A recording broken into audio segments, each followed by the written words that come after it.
We continue now at the top of Daf Yomi Gemara from Meseches Bava Kamma. This is Bava Kamma Daf 20a. The Gemara continues, Hahu barcha de chazal lifta apuma de dona. There was a goat that saw a turnip on the top of a barrel. Sarich solik achla lelifta v'tavri ledona. So the goat climbed up the barrel, it ate the turnip that was on the top, and it broke the barrel. Chayve Rava alifta va'adona nezek shalim. Rava said that the owner is chayv to pay for the turnip and for the barrel, nezek shalim, the full amount of the damages.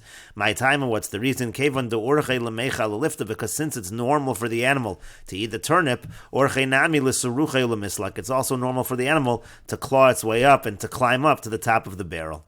And the Gemara continues, Amar Ilfa, Ilfa says, Behema b'rishos harabim, if an animal is in rishos harabim, upashta tzavara v'ochla me'al gabi chaverta, and it sticks out its neck and it eats something from on top of the back of another animal, chayeves, so then the owner is chayev to pay. My time, what's the reason? Gabi chaverta kechotzer hanizik dami, because the back of the other animal is considered like the chotzer hanizik, meaning to say it's not considered like rishos harabim, it's now considered like this is happening in the chotzer hanizik, in the courtyard of the one who's damaged, and that's why you have to pay. Again, of course, Shane would not be chayiv if it was considered to be rishos harabim.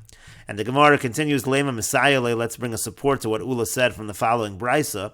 Haisa kupasum uvsheles la'achorav, if a person has a bundle, has a package over his shoulder, upashtat tzavara v'achla mimenu, and an animal sticks out its neck and it eats from it, chayev, so it's going to be chayiv in that case. It seems to be the same idea, even though it's in rishos harabim, but since it's on the person, so it's considered to be chotzer hanizik.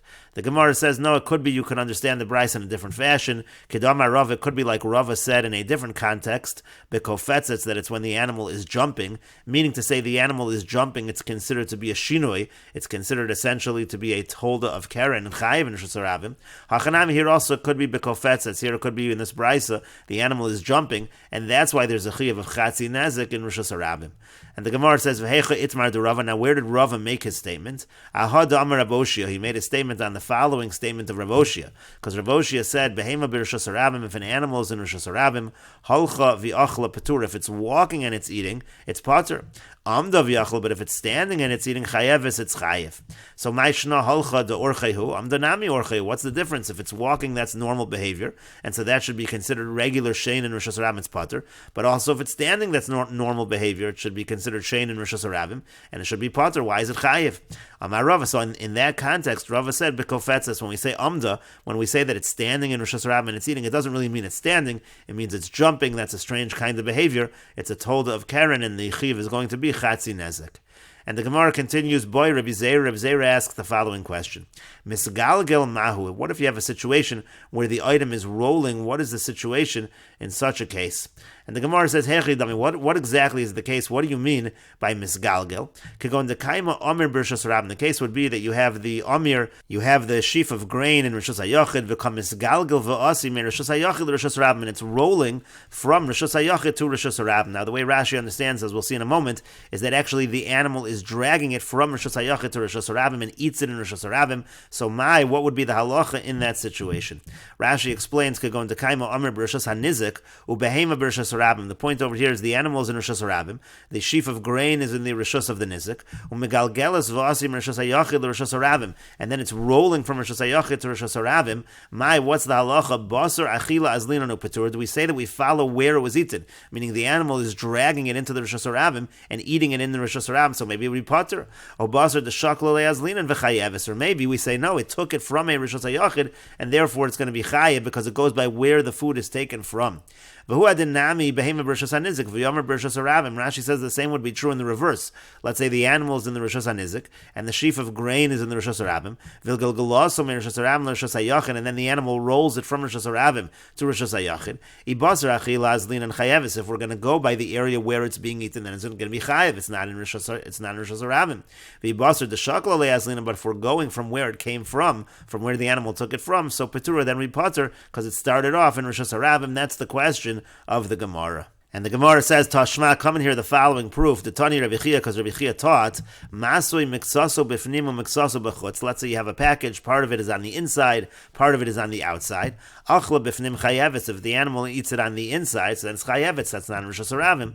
Achla b'chutz patur, if it eats it on the outside, so then it's patur.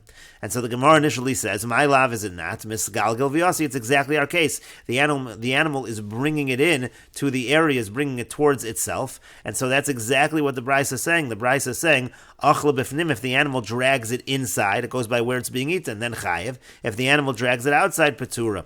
And the Gemara says, lo, no, ema achla, rather what the Brisa is saying is as follows. Achla, if it eats it, al masha b'fnim chayeves, that which is inside is going to be chayev. Al masha b'chutz patura, and that which is eaten, which was on the outside, is going to be patur, meaning it goes by where the food actually starts off. It could be you understand the Brisa in exactly the opposite fashion. And the Gemara further says, if you want, I could say another answer, another interpretation of the Brisa. Ki kamer Rabbi Chia b'psila da aspasta. Rabbi Chia was talking, and Rabbi Chia's Brisa is talking about the long kinds of aspasta grains. We're not talking about little pieces of food in a bundle. What we're talking about over here is it's a long piece of food, and therefore part of it is outside in the Rosh Hashanah, and part of it is inside. And then as the animal eats it, let's say the animal is standing inside the Rosh Hashanah, so as it eats it, it's pulling it consistently towards it to the Rosh Hashanah, and since it's really all one piece of food, so wherever it starts off in that particular case where the animal is, so then we'll say that's considered Rosh Hashanah. But it could be in a regular situation of rolling a piece of food where the animal is dragging a piece of food from a Rosh Hashanah to Rosh Hashanah. It could be we would not apply the halacha in the same fashion in that case. And Rashi explains, my lav is it not? Initially, we're understanding Rabbi Chia's Brisa as follows: Kagon shachaloso kulo, the animal's eating everything. V'hachi kamer, it means as follows: Achaloso bifnim, if the animal's eating it inside in the Rosh Hashanah, Kagon shagilgalas kulo bifnim, meaning it rolled the entire thing, dragged the entire thing inside. Chayev, then chayev. Gilgalaso lachutz, if it rolled, dragged the entire thing outside, patur, it's patur. Alma basar achila azlin. You see, we follow the area where the item is eaten. And then the Gemara continued and said, it could be the exact opposite is the understanding of the Brisa. It could be what the Brisa meant is whatever started off outside is pater. Meaning whatever started off in the Rosh Hashanah is pater. So whatever started off in the Rosh Hashanah is chayev. And maybe the Brisa means the exact opposite. We go by where it's taken from. Whether that was inside or outside. And then the Gemara continued and said another answer that it could be Reb Chia was talking about aspasta, which is a kind of animal fodder. If you want, I could say Liolam Kedekatani, learn the Brisa exactly as it's read. Achaloso b'fnim chayeves al kulo, achaloso b'chutz patur al kulo. If the animal eats it while it's inside, meaning not in the Rosh Hashanah, then you're chayev on the whole thing. If it eats it on the outside in the Rosh Hashanah, then you're patur on the whole thing. However, velo tifsho de gilgul milsu. However, you can't conclude from that just because the animal drags something, we go by where the food ultimately is eaten. That's not true in a normal case. Because Rabbi Chia was specifically talking about aspasta, where the leaves are very long. Part of it is on the inside, part of it is on the outside. It's all one piece, one unit of food. Since when, let's say, the animal's on the inside and it starts eating it, it consistently pulls it towards it. It consistently pulls it all to the inside. So that's already an exception. That's considered like it was all inside from the beginning. That's why we follow where the animal is in that particular case. But our question is, let's say a barley, to cool a garin koi, we're talking about small little pieces, bifnim, everything's either on the inside or bachutz, or the entire seed is on the outside. Just because you eat one piece of barley doesn't mean you drag the other one after it, unless you roll it, and so therefore that question is not necessarily resolved from the Brisa that Rabbi Chia taught. And the Gemara continues at the two dots. The Mishnah said, Achla kasus v'chulu, if the animal eats a garment, that's considered to be a shinu, you pay chatzi nezek. And then the Mishnah had a statement, if it eats it in Rosh Hashanah, it's pater. It wasn't clear if that's going on eating a normal thing in Rosh Hashanah, or even going on eating a garment in Rosh Hashanah pater, which would be strange, because that should be a tolda of Karen, and should be chayiv in Rosh Hashanah. And so the Gemara asks, Ahaya, this line which says that in Rosh Hashanah is pater, so what's it going on? Amar Rav says akulu, it's going on all the cases, meaning even in the situation where the animal is eating ksus v'kelim, which is a shinoi, still it's pater in Rosh Hashanah. The Gemara says, my time, and what's the reason? Why should that be pater in Rosh Hashanah? Again, Karen is chayiv, chatzi nezek in Rosh Hashanah. And the Gemara answers to that, Kol ha-mishane u'ba'acher v'shina pater. Anybody who acts in a strange manner in the first place, and then somebody else comes v'shina bo and acts strange with that, interacts in a strange fashion, pater is going to be pater. What that means is, it's strange for a person to leave his garment in Rosh Hashanah.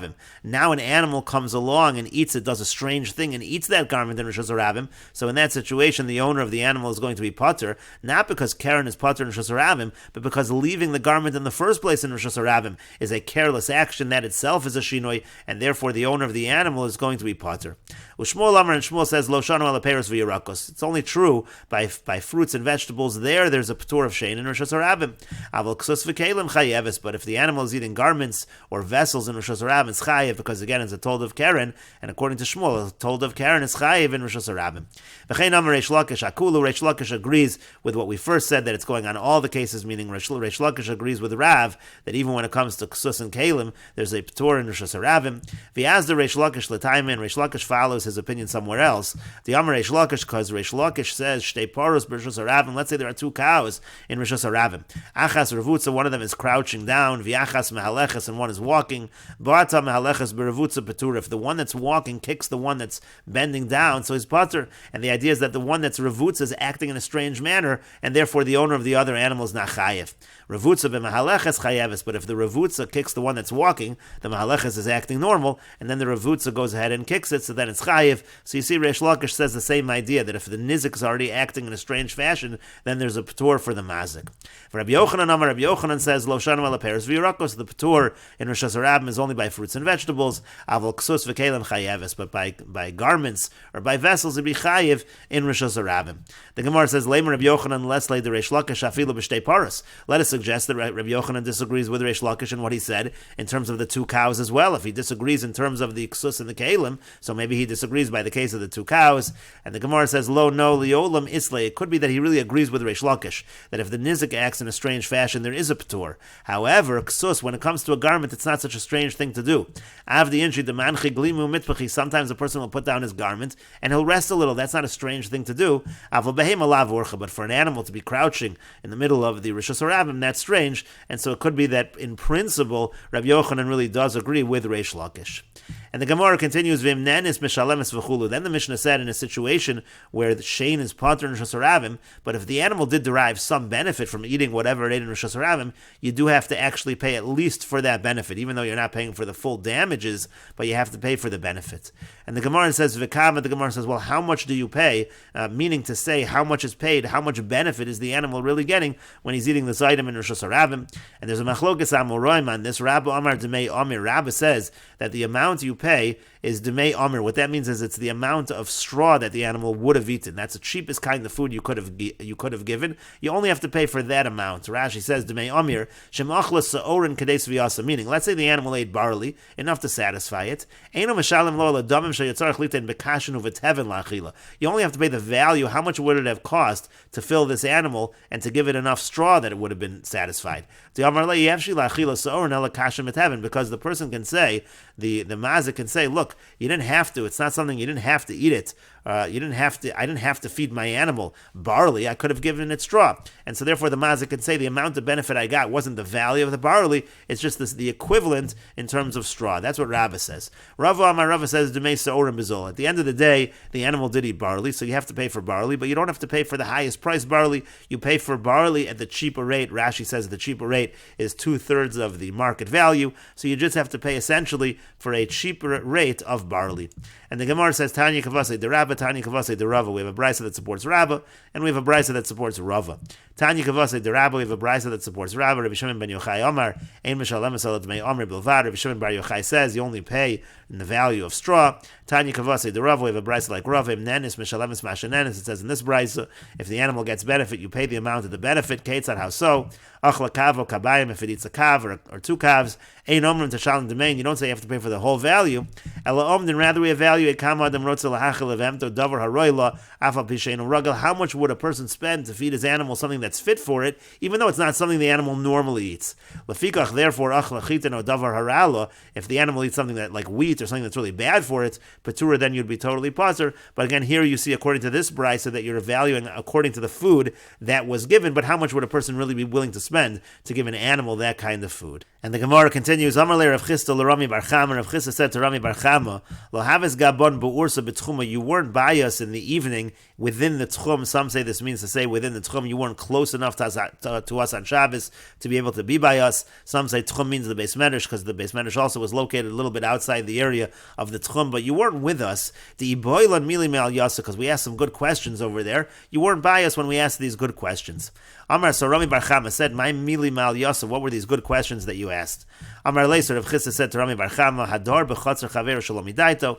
If a person lives in the courtyard of his friend without the person's knowledge, tzarech lahalos lo scharo ein tzarech, does he have to pay to him rent, or does he not have to pay? The Gemara says, Hechi dami. Well, what exactly is the case? Ilema b'chatzar de lo kaima la'agra v'gavra de lovid l'megar. If the situation is it's a chatzar that's normally not rented out, so the person who owns the chatzar is not losing any money, and the person himself, he normally doesn't need to rent, so he's not really benefiting. So zelo nenev zelo chatzar. That's a case where there's no benefit being given to the person who's using the chutzner. The person who's giving away the chutzner, so to speak, is not losing anything. Of course, there's no reason to have to pay rent. Rather, the case is a chutzner. It's a chutzner that would have been rented out, so the person really is losing money. He would have rented it to someone else, and maybe you'll say the person also is somebody who does need to rent someplace. So then zenenev is a chutzner. Then it's the exact opposite. Then the person is getting a real benefit, and the other person really is losing out. Of course, he has to pay. And so the Gemara says, "Lo no tzricha." The question is necessary in the following situation: B'chatzar de lo kaim l'agro. We're talking about a courtyard that is not normally rented. There's no loss to the person who owns the chatzar. V'gavr David l'megar. But the person who is in the chatzar normally would rent out space for himself, and therefore he actually is benefiting. So, what would be the halacha in that situation? You have essentially a situation of zenenev zelo chatzar. This person is getting a benefit, and the other person is not losing anything. Matzi amar le mai chasartzich. On the one hand, you could say to him, "What if I made you lose? You haven't lost anything. Why should I pay you?" Maybe Matzi amar, the person can say to him, you actually did benefit, and therefore you should have to pay. And we will continue with this discussion in the next video on Daf Chaf Amud Beis.